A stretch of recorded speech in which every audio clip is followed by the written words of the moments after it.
దీపం ఉన్నప్పుడే ఇల్లు చక్కబెట్టుకోవాలని సామెతను పక్కాగా ఫాలో అవుతున్నాడట ఆ హీరో. నిర్మాతలకు లాభాల పంట పండిస్తున్న సినిమాలు చేస్తున్న ఆ హీరో తన రెమ్యునరేషన్ కూడా భారీగా పెంచేస్తున్నాడట. ఇప్పటికే సౌత్ లో ఎక్కువ మొత్తంలో రెమ్యునరేషన్ తీసుకుంటున్నాడనే టాక్ ఉండగా ఇప్పుడు ఆ మొత్తం కూడా పెంచడమే టాలీవుడ్ లో హాట్ టాపిక్ గా మారింది.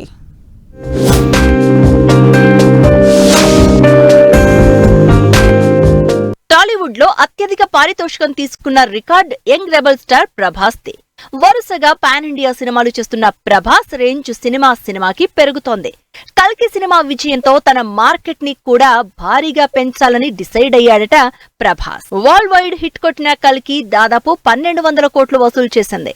దీంతో తన రెమ్యునరేషన్ ని ప్రభాస్ పెంచేశాడని టాక్ వినిపిస్తోంది. ప్రస్తుతం 150 కోట్ల రూపాయల వరకు రెమ్యునరేషన్ తీసుకుంటున్న ప్రభాస్ వచ్చే సినిమాల నుంచి 200 కోట్లు వసూలు చేయాలని నిర్ణయించినట్లు చెప్తున్నారు.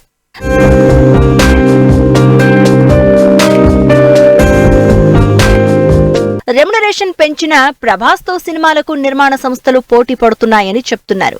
బాహుబలి, కల్కి వంటి హిట్లతో నిర్మాణ సంస్థలకు కాసులు పండించిన ప్రభాస్ తో కొత్త ప్రాజెక్టులు చేసేందుకు చాలా కార్పొరేట్ సంస్థలు ముందుకొస్తున్నాయంటున్నారు.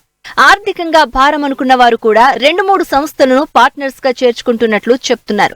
ప్రస్తుతం ప్రభాస్ 3 సినిమాలకు కమిట్ అయ్యారు. సలార్, కల్కి సినిమాలు సెకండ్ పార్ట్లతో పాటు హను రాఘవపూడితో మరో సినిమా చేస్తున్నాడు. ఈ సినిమాలకు తన రెమ్యునరేషన్ గా 200 కోట్లు చెల్లించాలని ప్రభాస్ అడుగుతున్నట్లు టాక్ వినిపిస్తోంది. అయితే ప్రభాస్ ఇలా తన రెమ్యునరేషన్ పెంచుకుంటూ పోతే ఆయనతో సినిమాలు చేయాలనుకుంటున్న నిర్మాతలకు కష్టమే అని అంటున్నాయి సినీ వర్గాలు. మరోవైపు మిగతా స్టార్స్ కూడా ప్రభాస్ రెమ్యునరేషన్ గురించి తెలిసి తాము కూడా పెంచాలని అనుకుంటున్నారని తెలుస్తోంది. తమ రెమ్యునరేషన్ పెంచకపోతే మార్కెట్లో తమకు డిమాండ్ లేదనుకునే ప్రమాదం ఉందనే కారణంతో కొందరు యంగ్ హీరోలు తమ రెమ్యునరేషన్ పెంచే విషయం తీవ్రంగా ఆలోచిస్తున్నట్లు చెప్తున్నారు.